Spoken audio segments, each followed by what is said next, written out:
retour pour la dernière partie. C'est vrai qu'on va aborder le Togo, mais on va traîner un peu sur le Zimbabwe avec la question, Paco, c'est quoi les vraies élections?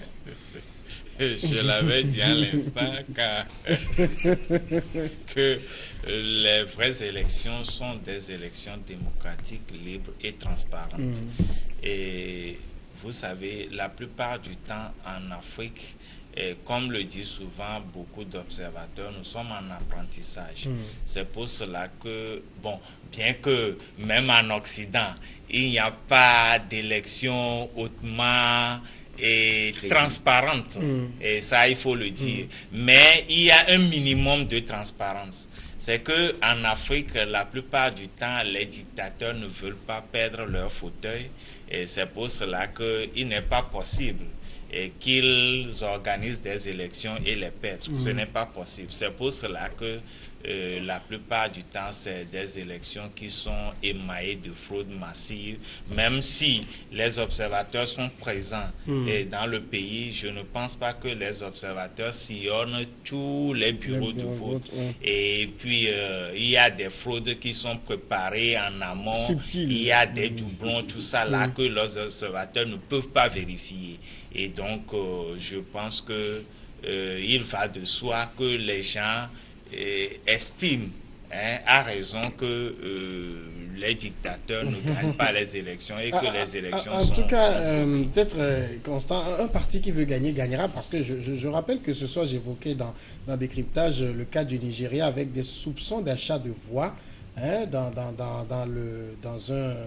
Enfin, comment ils appellent, dans un État où on a donné 3 000 à 5 000 naira aux électeurs pour venir voter. Alors ça, le gars, il a gagné parce qu'il avait les moyens. Est-ce que c'est transparent? Est-ce que c'est de bonnes élections? Mais ça, c'est au Nigeria, c'est toujours en Afrique. Ouais. C'est toujours le parti au pouvoir qui organise, n'est-ce pas? Ok. Vous avez suivi, comme moi, comment la langue du président américain l'a fauché. Et il n'a pas reconnu que la Russie était intervenue en sa faveur pour qu'il gagne les élections américaines. Je ne sais pas si aux États-Unis c'était les vraies élections ou bien c'était des fausses élections. Quand on s'engage dans une lutte, dans un processus électoral où on est candidat, on met toutes les stratégies en place pour gagner. Tant pis pour l'adversaire qui ne sait comment gérer son électorat. Mais on disait tantôt, oui, il faut, quand on arrive à mobiliser, c'est évident qu'on gagne. C'est faux. Il y a une différence entre la mobilisation dans la rue et l'électorat. Il y a une nette différence. Vous pouvez mobiliser les plus grosses foules, mais perdre les élections parce que vous ne les avez pas préparées. Si vos militants ne se sont pas inscrits sur les listes électorales, s'ils n'ont pas de carte d'électeur, s'ils ne se rendent pas aux urnes, comment vous pouvez gagner? Je me rappelle en 2006, je suivais la campagne électorale au Bénin, on disait le Bénin des meetings n'est pas le Bénin des urnes. Exactement. Exactement. Les meetings, on peut beau être un harangueur de foule, mais on n'est pas un bon candidat. Parce qu'on n'a pas préparé les élections, on n'a pas préparé l'électorat pour voter en sa faveur. Alors, les vraies élections en Afrique et dans la définition des partis politiques, surtout de l'opposition, les vraies élections, ce sont celles que l'opposition gagne. Lorsque l'opposition perd, ce sont des mascarades d'élections. Même si on ne s'est pas préparé à cela. C'est ce qui embête. Il faudrait que les hommes politiques, les candidats aux élections soient des gens responsables. Il faut qu'ils s'investissent effectivement dans la préparation des élections pour qu'ils sachent quels sont les tenants, les facteurs qui amènent à la victoire ou à l'échec. Et de sorte qu'il faut reconnaître lorsque l'autre a gagné. Une vraie élection, ça existe? Oui, ça existe. Et il y a eu des exemples. Parce que c'est vrai qu'on regarde un peu l'Occident, on trouve que c'est beau, mais il y a toute une manipulation derrière, par les sondages, par tout ce qu'on veut, pour orienter les votes. Est-ce que c'est une vraie élection? Bien sûr, tu sais, je dirais que c'est possible. Tout ça ne fait que, je dirais que c'est juste pour planter le décor. Quand par exemple on veut organiser une élection, peut-être dans les pays occidentaux, vous allez voir, il y a des lobbying qui se font, pardon. Vous allez voir les grandes firmes les grands industriels, les grands hommes d'affaires qui investissent dans les candidats pour leur permettre peut-être de gagner, pour qu'eux puissent faire leur business. En Afrique, souvent, ce n'est pas encore le cas parce que nous sommes en train de rentrer dans la démocratie. Nous sommes en train de nous essayer dans la démocratie dans certains pays africains. D'accord? Le Togo, par exemple, c'est pas encore une démocratie. Dans certains pays africains, nous sommes en train de nous essayer à la démocratie. Ce qui fait que ça réussit des fois. Et je donnerai l'exemple du Ghana. Le Ghana l'a réussi, c'est vrai. À un moment donné, l'ancien président, quand ça, il avait vu qu'il perdait les élections. Bon, d'après les indiscrétions, il aurait voulu changer les choses, mais après, il s'est rajusté, il a appelé son challenger pour le féliciter. Et il y a d'autres exemples. Je crois que c'est possible qu'on puisse le faire en Afrique. Ce que nous sommes en train de dire, ce n'est pas forcément que on dise que tout soit clean, d'accord?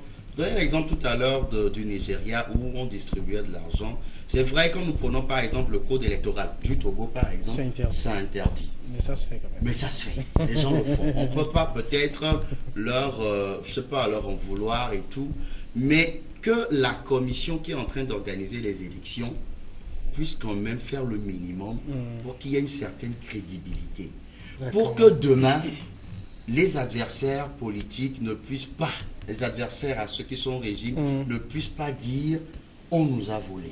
Et quand tout est crédible, c'est clean, il n'y a pas de problème. Ok. Alors, on va aborder maintenant le Togo. Je sais que beaucoup nous attendent impatiemment sur cela. Alors, au sein de la C14, ça semble ne pas vraiment marcher. Est-ce une divergence éphémère ou bien une dissension plus durable? J'ai devant moi un communiqué du bureau exécutif du PNP Session Mango que je vais lire pour illustrer juste le débat. Depuis hier, c'est le communiqué qui le dit.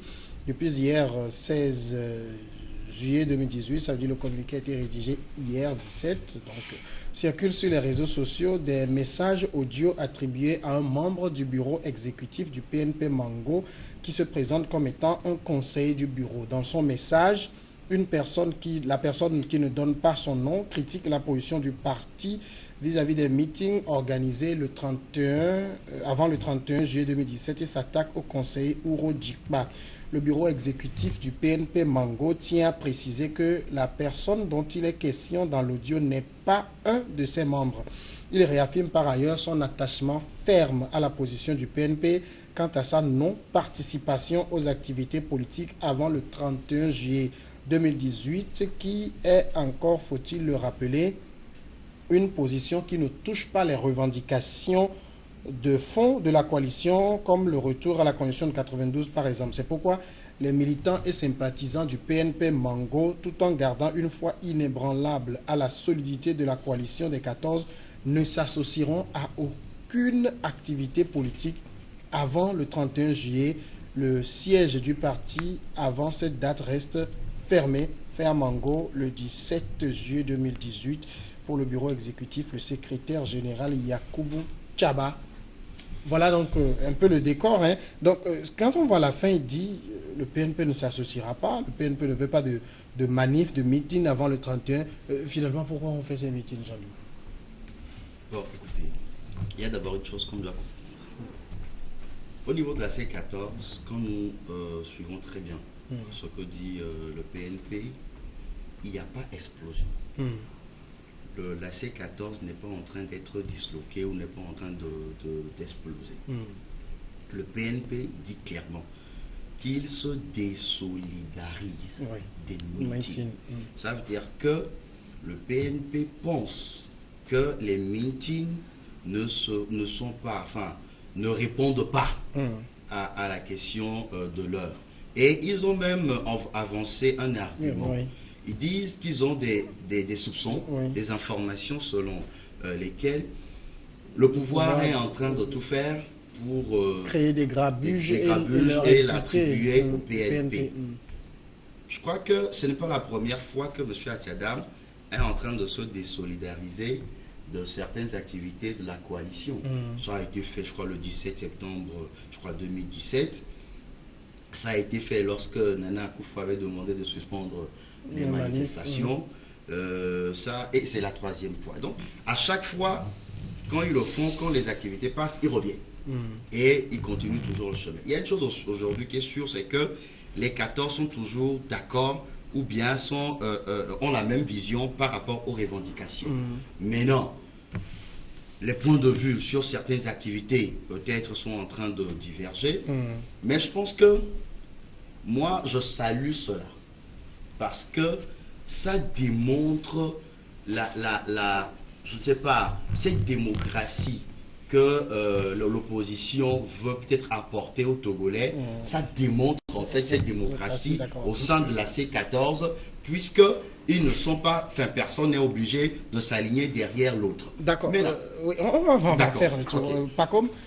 Donc ça veut dire quoi? C'est une divergence éphémère, passagère, ou bien on tente avec la langue de Molière de justifier à rien alors que le mal est pose. Non, c'est un épiphénomène. Je pense que Jean-Luc l'a dit tout à l'heure. Quand on parle de démocratie, la démocratie, c'est la liberté d'expression, c'est la liberté d'opinion. Vous voulez qu'on ait toujours qu'on n'ait pas des non-alignés. C'est-à-dire que lorsque je ne suis pas de même avis que les autres, pas pourquoi je ne vais pas le dire. Cela ne voudrait pas dire que je suis en désaccord profond avec les miens, non. C'est-à-dire que le PNP a justifié son communiqué en disant que le parti au pouvoir serait en train de préparer des coups bas contre lui. C'est pour cela qu'il se désolidarise, surtout que jusqu'au 31 juillet, on aura une sortie officielle, un communiqué officiel de la CEDEAO par rapport au cas du Togo. Le mieux, c'est d'attendre ce communiqué-là cette décision pour voir ce qu'il en est. Bon, moi, je ne vois pas de dissension au sein de la C14. C'est la pure démocratie qu'ils sont en train de et puis phénomène ou démocratie interne ou dissension profonde? Ce sont les membres de la C14 qui peuvent répondre avec précision à ces questions. J'observe la C14 de l'extérieur. Moi, je dis, l'opposition n'a pas intérêt à se diviser. Et l'opposition dans un pays démocratique, dans un pays de droit, c'est une nécessité. Même si elle n'existait pas, elle était à créer. Et je peux dire, avant 19 août 2017, l'opposition togolaise était pratiquement inexistante. Et là, il faut tirer un coup de chapeau au PNP et avec Tipi Atadam. Au-delà des dégâts que les manifestations ont pu causer pour le pays dans tous les domaines, je dis, le PNP a eu le mérite de réveiller l'opposition dans notre pays. N'eût été le PNP aujourd'hui, on ne parlerait même plus d'opposition. Nous regrettons seulement les dégâts que les manifestations ont causés. Aujourd'hui, s'il y a de ces dissensions, elles étaient déjà annoncées avant aujourd'hui. Le PNP préparait, du moins la C14 devrait préparer une marche. Entre-temps, le PNP avait déjà mis tous les dispositifs et les moyens en place, mais les autres partis de la C14 s'étaient désolidarisés et le PNP s'est retardé. La marche n'a pas eu lieu. Moi, personnellement, de mon analyse, je dis, cette C14, je l'ai dit sur ce même plateau, c'est un conglomérat. C'est un conglomérat de divergences de politique. Je dis, le PNP et son leader Atchadam n'ont pas la même vision que l'opposition traditionnelle que nous avons eue dans ce pays. Le PNP était dans la logique d'une révolution qui partait d'une insurrection. En réalité, c'est parce que l'insurrection a échoué que le PNP a rapidement fait coalition avec l'opposition traditionnelle. Sinon, effectivement, le PNP serait confronté à d'énormes difficultés si le PNP était resté seul. Mais au même moment, le PNP et Tchipi Atiagam risquent de devenir un tendon de la farce pour les partis politiques traditionnels, l'opposition traditionnelle. Ils vont servir tout simplement de partis mobilisateurs, mais au profit des autres qui existaient depuis longtemps et qui étaient mourants.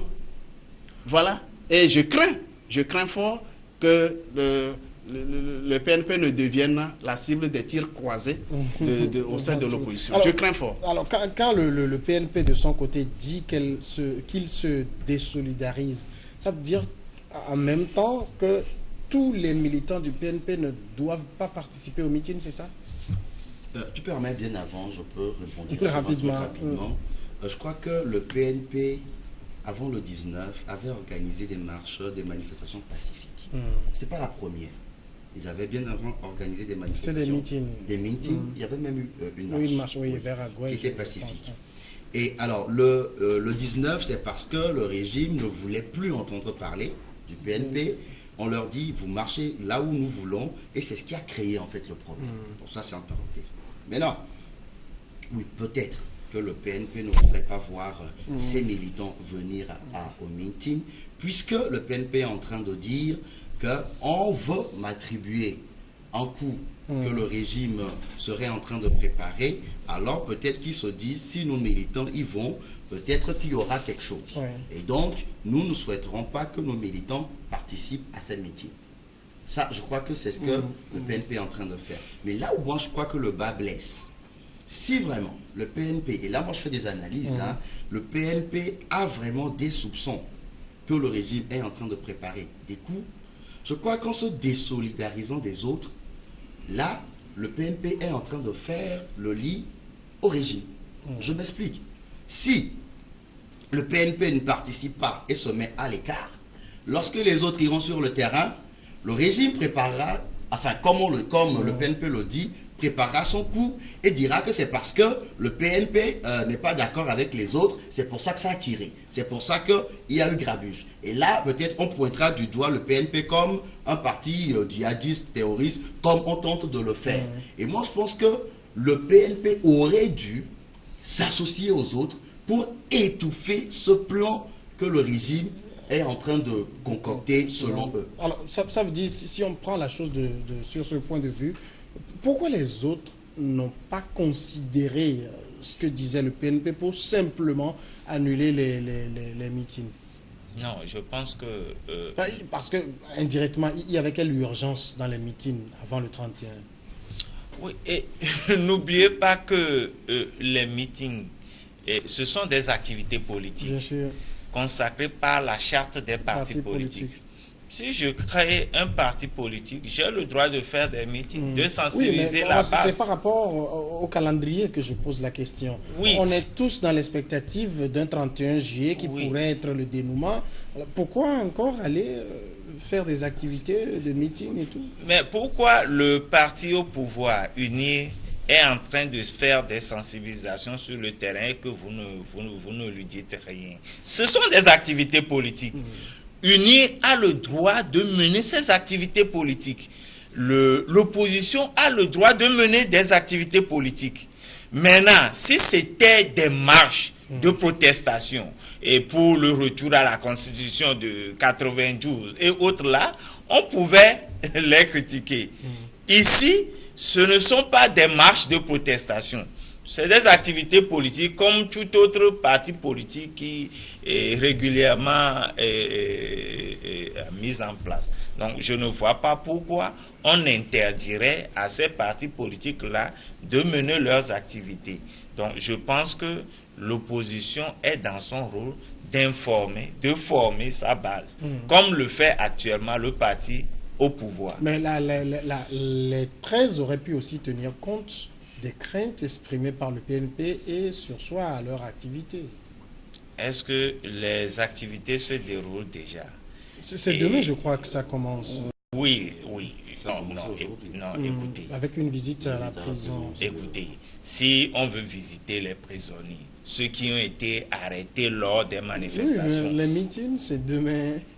Non, c'est ce que j'avais dit à l'instant. Vendredi, d'accord. C'est ce que j'avais dit à l'instant. On Les peut le meetings faire. font partie des activités politiques des partis politiques. Si on veut visiter les prisonniers qui ont été arrêtés lors des manifestations, qu'est-ce que ça... Je rappelle aussi sur ce sujet que le président a signé quand même une grâce pour un certain nombre de détenus qui ont recouvré leur liberté hier. Certains ont vu leur peine être réduite. Alors, Constant, est-ce qu'on n'aurait pas pu tenir compte des inquiétudes du PNP et arrêter en attendant le 31? Mais je disais tantôt, le PNP risque de devenir un dindon de la farce. Aujourd'hui, les autres leaders savent que le terrain est suffisamment sensibilisé aux mobilisations, aux manifestations politiques. Ce que, avant le 19 août, ne pouvait faire, ou même les tentatives n'ont jamais rien donné. Aujourd'hui, on ne peut pas reconnaître ce mérite au PNP. Je dis, dans la déclaration que vous venez de lire, le PNP a gagné en sagesse. Oui, lorsque le PNP dit le pouvoir est en train de préparer des grabuges à mettre sur le dos du PNP, ça c'est un langage politique. Mais au-delà, c'est que le PNP a pris en compte les inquiétudes exprimées par le pouvoir en place concernant la sécurité dans les villes de Sokodé, Bafilo et Mango. Mais les autres sont aussi peut-être dans la logique de tester la bonne foi du parti, du gouvernement. En tout sur cas, ces trois villes notamment. Le gouvernement n'a pas interdit pour le plaisir d'interdire, si j'ai bien suivi les communiqués. Les interdictions sont assorties de raisons. Oui. Maintenant, si certains prennent le risque de le faire, nous prions que rien n'arrive. Nous prions, tous ceux qui sont tombés, tous ceux qui ont été blessés, rien ne les a remplacés dans leur famille. Ceux qui sont handicapés aujourd'hui, personne ne vient à leur secours. Ce que nous ne souhaitons pas. Nous souhaitons pour personne.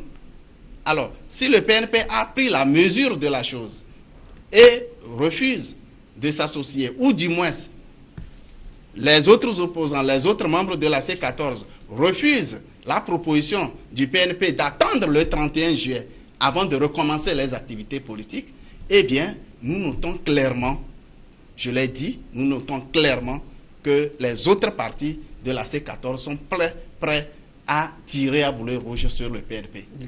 Jean-Luc? Écoutez, quand on me dit par exemple compris, pour que rien n'arrive, ça me surprend. Parce que dans ce pays, je crois que c'est le PNP qu'on a accusé d'avoir volé des armes pour, je ne sais pas, agresser qui, je ne sais. Mais non, si le PNP qui fait partie de la C14 et que la C14 maintenant veut aller, je ne sais pas, à Parata ou à Bafilo pour parler à la population, mais je vois très mal les militants qu'on prétend avoir pris les armes se retourner contre cette C14-là. C'est-à-dire que ça n'a pas de sens ce qu'on est en train de nous dire. Ça n'a pas de sens ce qu'on est en train de nous dire. Aujourd'hui, moi je pense que M. Achadam Tipi, peut-être, excusez-moi, en fait de trop. En fait trop. Oui, excusez-moi, je dois le dire, je sais que je vais blesser, mais quand on est en groupe, il faut quand même aussi avoir une certaine humilité de pouvoir faire profil bas quand la majorité a décidé. Mais il ne faut pas aussi oublier que est-ce que ce ne sont pas des comportements capricieux? Est-ce que ce n'est pas... Est-ce que peut-être il y a un agenda caché? Il est aussi conscient que c'est sur sa chose que les autres surfent. C'est lui qui a secoué le cocotier. Oui, il a secoué le cocotier, mais il ne faut pas oublier que depuis 90, des gens ont laissé leur vie pour que cette lutte puisse aller quelque part. Et c'est vrai, on reconnaît le mérite à M. Achadam d'avoir fait bouger les choses. Mais cela ne veut pas dire pour autant qu'il faut peut-être prendre M. Achadam pour, je ne sais pas, le Messie. C'est ce qu'on avait fait à Jésus dans ce pays aujourd'hui, on sait là où il est. Moi, je ne voudrais pas personnellement qu'on recommence la même chose. Alors, ne créons pas de débat. Le PNP est toujours dans la C14, ils se sont désolidarisés. Moi, à mon humble avis, je pense que ce n'était pas bien de le faire, mais je crois qu'ils vont revenir. Alors, c'est vrai, tout le monde s'est convenu ici pour dire que c'est une divergence éphémère, mais je reviens sur la question pour finir rapidement. Est-ce que ce n'est pas aussi le PNP qui a raison de dire « attendons ce que les chefs d'État vont nous dire », parce que n'oublions pas que le message qu'on porte dans le meeting touche les revendications et c'est sur ça que la CEDEAO va se prononcer. Oui, vous savez, c'est vrai qu'on nous a dit que les préparatifs pour les élections sont interrompus. Mais vous oubliez que chaque fois que vous allez là où les préparatifs se font, il y a toujours des gens qui travaillent. C'est normal, c'est une institution.